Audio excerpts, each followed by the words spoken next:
So, good afternoon, everyone, and thank you for joining me here on the Nurses Station. We are privileged to have Dr. Simmy King with us, and she is the Chief Nursing Informatics and Education Officer for Children's National in Washington, D.C. Thank you for joining us, Dr. King. Thank you so much for inviting me today. We love having members of the nursing family here with us. And I tell you that the only question I ever have scripted before these interviews is just to ask, how did we get to be Dr. Simmy King, a nurse? Where did it all start? What was that path like for you? Well, thank you for the question. It's always really nice to be able to reflect on your journey and to really think about how you landed here today and got started in this really amazing career. I love being a nurse. It is something I share really proudly. And when others ask me, what do you do? I don't give them my title, Chief Nursing Informatics and Education Officer. I always say I'm a nurse. And my husband's always like, well, you don't do bedside anymore. And I'm like, that's okay. I'm always going to be a nurse. And I am a nurse, and I'm very proudly a pediatric nurse here at Children's. And my journey into nursing started with working at the YMCA when I was 16 years old. And I got a summer job at the Y. And I was in the group, I was placed in the sports camp for the summer. And I always had the groups for the 7 to 9-year-olds. And during that time, that summer, and I did it the following summer as well, I really started to enjoy working with children. So as I started to think about college and where I was going to go to university, I grew up in Canada, so we always say university, not college. And when I was thinking about university applications and where I wanted to go, I knew I wanted to do something with children. But in my 12th grade of high school, I also started volunteering at a local hospital on Sundays, and I was your candy striper. And I was able to spend a lot of time with older people during my rounds when I used to give out water or just help make someone's bed with one of the nurses, and got to meet a lot of amazing people with such amazing histories. They would tell me about their life stories. And so those two things combined kind of helped me realize, one, I wanted to work with children, and two, I wanted to be in a hospital healthcare type setting. When I got time to apply for school, I applied for nursing school. I'll be honest, I applied to nursing school with the intention that someday I would move into becoming a physician, a pediatrician. When I was in nursing school in Canada, there was a program called the STEP program, the Summertime Employment Program. And in that program, after the first year of nursing school, if you were accepted into the program, it was a co-op program, and you were given a job every summer until graduation, and they placed you at a hospital.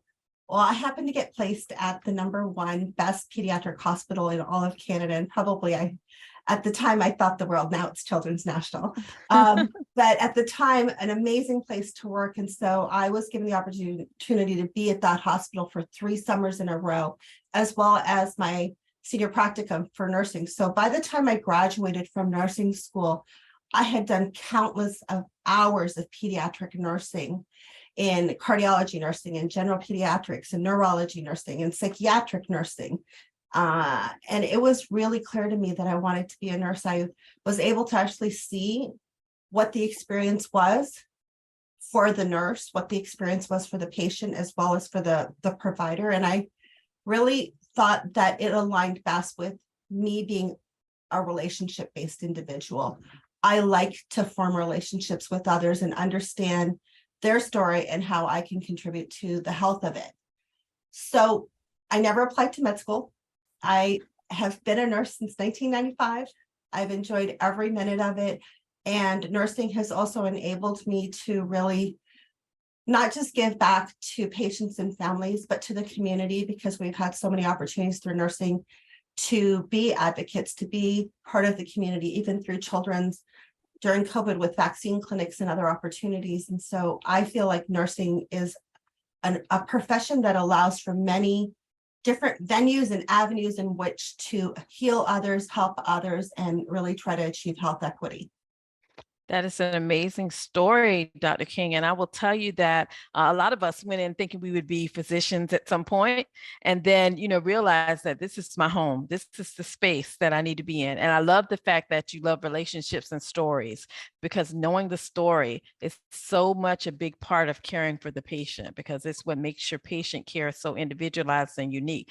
I will tell you though, as we went through nursing school, we did pediatrics, and I was like, oh, I don't know if I can, because the pediatrics is a special blend, because you got the kids and you have the parents. And so it takes that relationship building to be able to perform that kind of care. I did labor and delivery. So I went the opposite direction. I got the kids, but before they got to be kids on the outside right then.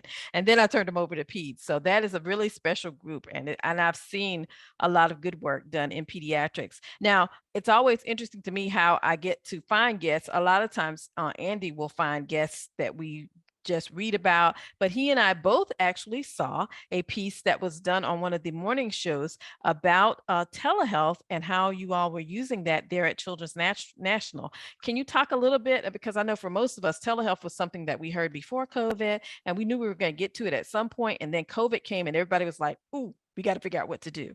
How did that all happen? And talk a little bit about that for you all there at Children's National. Yeah, so the telehealth journey at Children's has actually been quite extensive. It's not a new service line in our organization. We've had telehealth services across many of our centers of excellence and the organization for many years, and some areas where it's much more robust and provides expertise to rural or even community hospitals that don't have those types of provider coverage or those types of services. And I think what we're learning more about telehealth is the innovative and creative ways in which we can use technology to leverage remote caretaking, remote expertise, and remote support. What COVID did for everybody in the world is increase the need to leverage those technologies.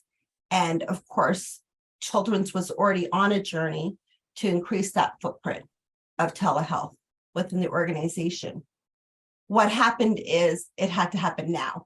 And Right. I think we rose to the occasion in being able to not just look at how we used it in our ambulatory space, but also then how do we leverage that technology in the inpatient setting and continue to provide support to our community hospitals or other areas that really needed pediatric provider expertise or nursing expertise.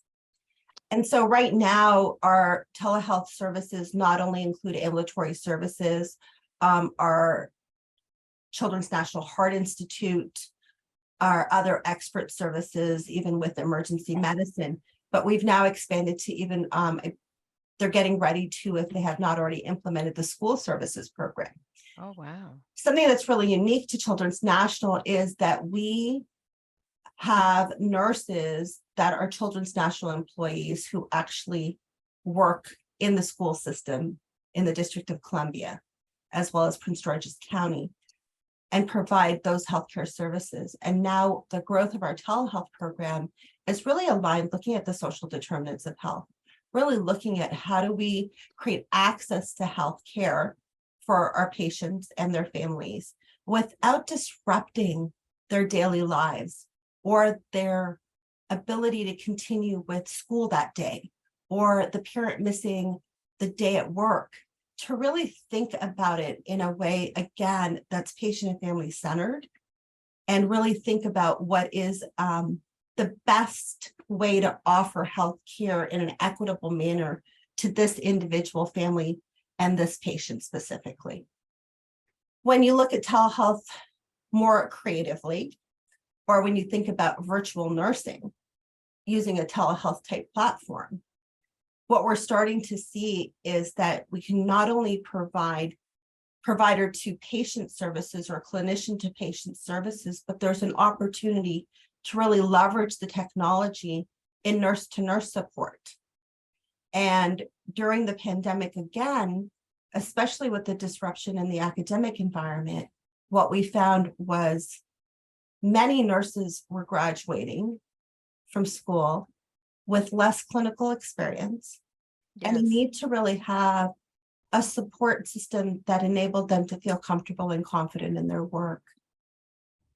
And I Yes. know you mentioned earlier to me that we're going to talk about one of the programs, and we'll talk a little bit more about that. But when you look at it from a virtual health perspective and a virtual nursing perspective, can you imagine having a nurse who you just press a button on a tablet and you're a younger nurse and you can say, hey, can you do this math with me? Or is this medication right? Or can you watch me do this procedure? And that virtual nursing process not only supports the person at the bedside to ensure safe, accurate patient care, it increases that person's confidence, it gives them a resource, and it's also addressing what's really a big concern in healthcare right now is workforce shortage. Mhm. And to really look at alternative ways to manage that need. And I was reading an article that talked about radical and rational flexibility. There you And go. I thought those two words were really great, radical and rational. And I do think Right. we have to think about how to be creative in managing our workforce needs. Virtual nursing, I believe, is a strategy to do that, that not only addresses workforce needs, but also addresses the resource needs for novice clinicians.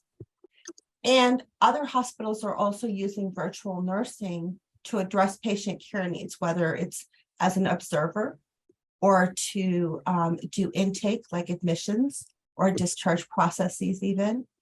There's a lot of ways in which to look at that virtual platform, not just from our historical understanding of telehealth as a way for providers to connect with other providers or patients from an access perspective. I think that's very important. But there's also, I think, lots of new and creative ways in which we can use technology to address expertise at the bedside, clinician to clinician support, looking at patient safety from that perspective as well. And fundamentally looking at a new way of addressing care delivery and the workforce needs as we move into the future. And that is just, I mean, like you say, that is both radical and rational because there is certainly a need. And I think we knew there needed to be a change prior to COVID. There were things that were there that we knew were not taking place in the way they probably should have. But that kind of gave us a boost forward in that we needed to be able to do some different things. And I love the idea, thinking back to my days as a new nurse, I was fortunate to be in a smaller hospital and had that one-to-one mentorship, but that's not something that the workforce is going to allow in a lot of spaces right now. And then in some spaces, we've lost some of the seasoned or trained, clinicians that have had a longer history that could be mentors during this time. So being able to press a button and talk to someone is certainly something that makes a difference because from being in nursing school, you learn the science of nursing in school, but the art of nursing you learn when you get on the floor. You don't learn that until you learn with the patient. And your art of nursing is going to be a little different than the next one because we each kind of add our own selves to it, which is what makes it such a great profession and what I love so much. Now, of course, we are a nursing school at Regis. We have probably about maybe 500 to 600 grads that come out in undergraduate and graduate programs that we have. I'm the program director for the Women's Health Nurse Practitioner track, but we have a robust program here. And we face the issues that are being faced across the nation and really across the world when it comes to nursing educators during COVID, in that the students weren't able to get the experiences they needed. A lot of places they were not able to get into to do clinicals that they had been doing before. And even though it's improved, even now, it's still not where it needs to be. So the article that I wanted you to talk about a little bit with your project was one that was in Nurse Educator, and it was entitled Outcomes of an Innovative Best Practice Clinical Immersion Framework. Can you talk to us a little bit about what that looked like and what it might mean even for us in nursing education now as we look forward? Yeah, thank you so much for reading that article. My colleagues and I, back in 2020, as you know, there was still so much uncertainty about what was going on as it related to COVID. And there was some drastic decisions made with regards to closing schools, moving to Mhm. virtual learning, really thinking about who can come into the hospital setting, ensure safety of our patients, our families, and our employees.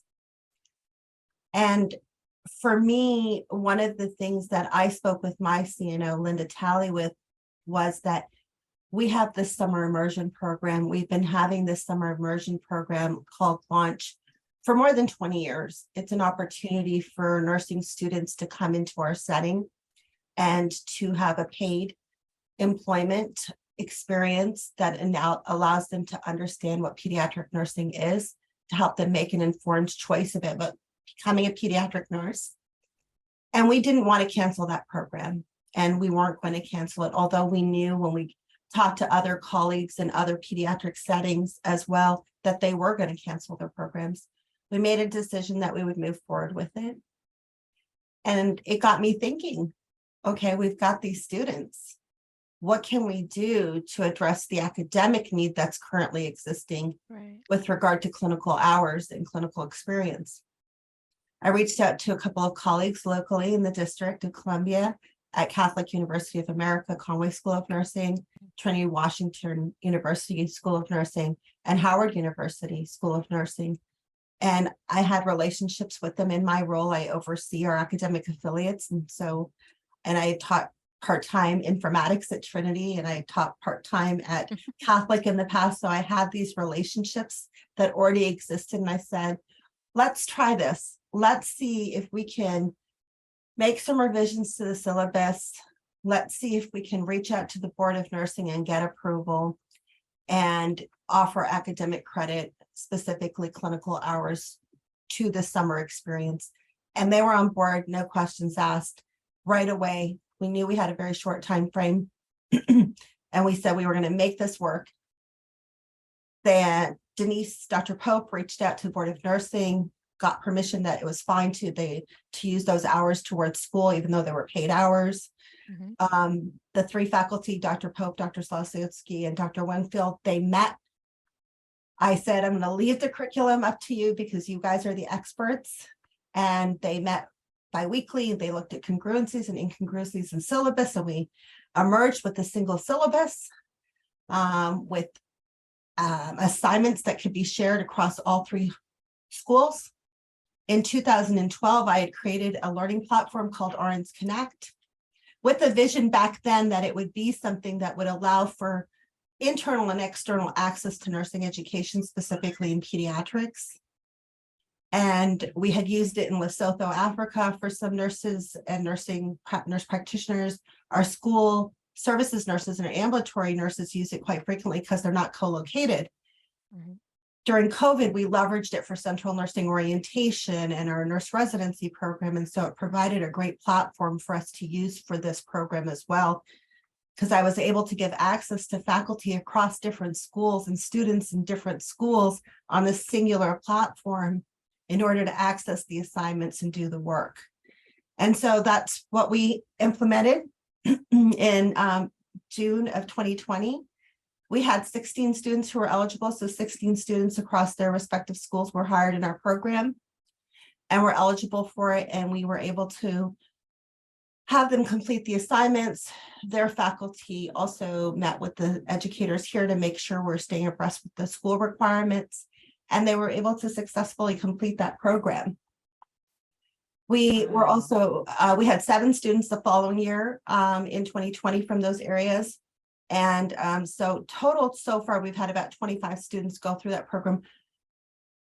I believe it can be replicated. I think the thing is, one of the pieces I found, and I don't know if this is true for you, and I would love to hear your thoughts on this as well, is after we returned back to quote unquote normal in terms of our academic processes, these types of innovative ideas kind of were like, well, but let's go back to the way we were doing it. So we have been a little bit challenged to continue with this program. And I keep looking for ways in which to have the academic settings embrace the process of continuing to offer academic hours to paid clinical experiences. And I've actually expanded the summer internship program into a winter internship program now. And we have 16 students going through the winter program right now. And would love to look at opportunities on how to use those as really not just paid experiences, but also go towards academic credit. Yeah, I think that's amazing. That's wonderful. I mean, I love the idea that they're able to get both the benefit of being able to have the experience, having the pay, because we know that's sometimes an issue financially for students, and then to be able to have the curriculum that's set there to get the experiences that they needed. And I do agree that yes, we did do some things during COVID, and then we kind of want to go back to the old ways, but some of the old things we were doing were not really working. And I will tell you that, there are other issues that are out there that we are seeing as well. For instance, we have a lot of nursing students that are doing paid preceptorships, and a lot of times that's not going as well because sometimes the folks who are doing it are not vetting properly. The companies that are handling it are not nurses, and I feel like the more that nurses can own nursing, the better things are in a lot of ways, because it allows us, because of us being the ones that are doing the work, it allows us to have a better view of what the experiences are that will bring value to the students. So I really feel like that is something that definitely I plan to pass this on to my colleagues, because as we've been talking about different things, I'm like, we need to come up with some new ideas to ways to do things differently. And this certainly is something, and this is something that even would work for the nursing students that we have in graduate programs who are working nurses still, and sometimes working in areas where their clinical experience does lend itself to what they're learning in school. You have somebody that's a labor and delivery nurse that is going to be a women's health nurse practitioner. And a lot of times we say, well, oh, have to be somewhere else. You have to move into a different space. But could we make that environment you're in conducive to learning with the cooperation of the entity that you're working for? Because this would be optimal, and a lot of times it's difficult. So I really love the idea of that. And I think that we do have to think not only outside the box. COVID took the whole box away and burned it up. So we really have a whole new space to work in now, and we need to take advantage of that space because it definitely has changed the game a lot. So I think that was really, really great. And so now with your winter internship, that's a new aspect of it. So are you all hoping to continue both summer and winter and maybe add another rotation and expand your program? Yes, so I just really quickly, going back to our previous point, I do want to add that one of the other reasons why I believe it's really important for us to look at how do we leverage the existing clinical experience that someone may be having through an employment for clinical hours is because what we're finding, especially with second degree students or older students, is they have families and that they're supporting, and they're working full time and going to school because they not only are paying for school, but they're also supporting their families. And so when they show up for clinical, they may not be their most present self. Mm-hmm. And so then you question the learning that's actually occurring. And wouldn't it be neat if those 8 hours were paid 8 hours and they also went towards their education, and that's 8 hours that they're now not working in that 40-hour work week, quote unquote.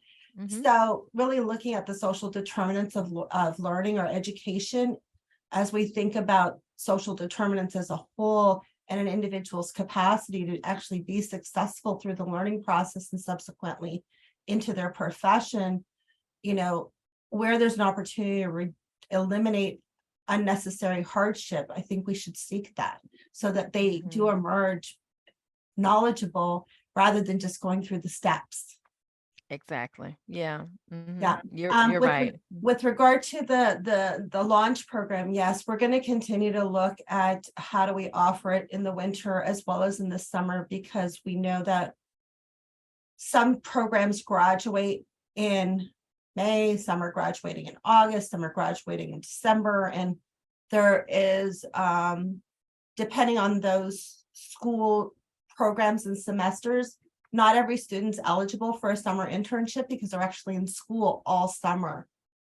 So this gives opportunity to more students to gain pediatric experience if that is the area in which they want to pursue their nursing career, as well as to begin the acclimation process into the setting where they may want to work in the future. I always remind them, this is the longest job interview you're going to ever have. When you're here for 8 weeks or 4 weeks, even during your senior practicum experiences for the students in the summer internship program, we try to also work with their schools to have their practicum here if they want to seek employment here. For the both programs, for anybody actually who's a nursing student who's employed at Children's, or if we find out that you're going to get hired into the nurse residency program, we've also started offering an NCLEX boot camp for those Ooh. students at no cost. And so once I know that you're going to be hired into our nurse residency program, if I identify you in the summer or the winter launch program or through other means, I will reach out to you, that individual, ask them if they're interested in participating in the NCLEX boot camp. We've got an expert who's a professor actually at a local university here who works with us. She is consistent, and every week has a virtual session that's available to whoever wants to come. Sometimes she has one person show up, sometimes she has a group of them show up. So far, we've had about 25 nursing students go through that program. Only 15 of them have actually graduated nursing school so far. We have 100% pass rate. And of that 15, we actually had 14 actually took jobs. One at the last minute decided to take a job elsewhere, but it's still a really successful program. And Yes. it's really mitigating that transition to practice concern that many of them have. And it also starts to socialize them with future colleagues even before they actually start working here at the hospital. So it's really addresses several aspects of transition of practice. Yes, it's a true win-win situation. That lets you know how old I am, pulling back some Stephen Covey.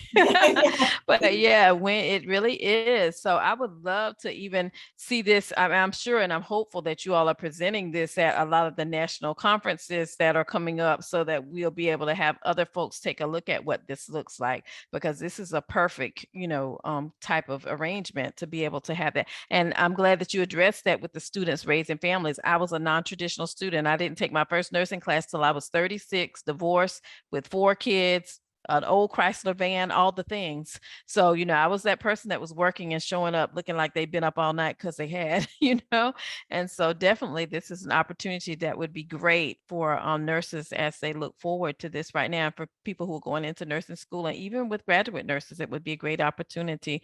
So I'm going to put myself out there and say as well that when the new year comes, I'm going to look to invite you back to talk to our faculty, because we have a very robust faculty and very dedicated faculty, but we have talked about the fact that we need to look at new ways. And we're in a position in Western Massachusetts where we're near some of the bigger hospitals like Boston, Mass, and different ones, and have established relationships with them. And it sounds like this may be something that we could look at even in the area where we are and try to grow a similar program and hopefully spread it to other places. So you all are really going to be the flagship, hopefully, hospital to light this way for us to something new.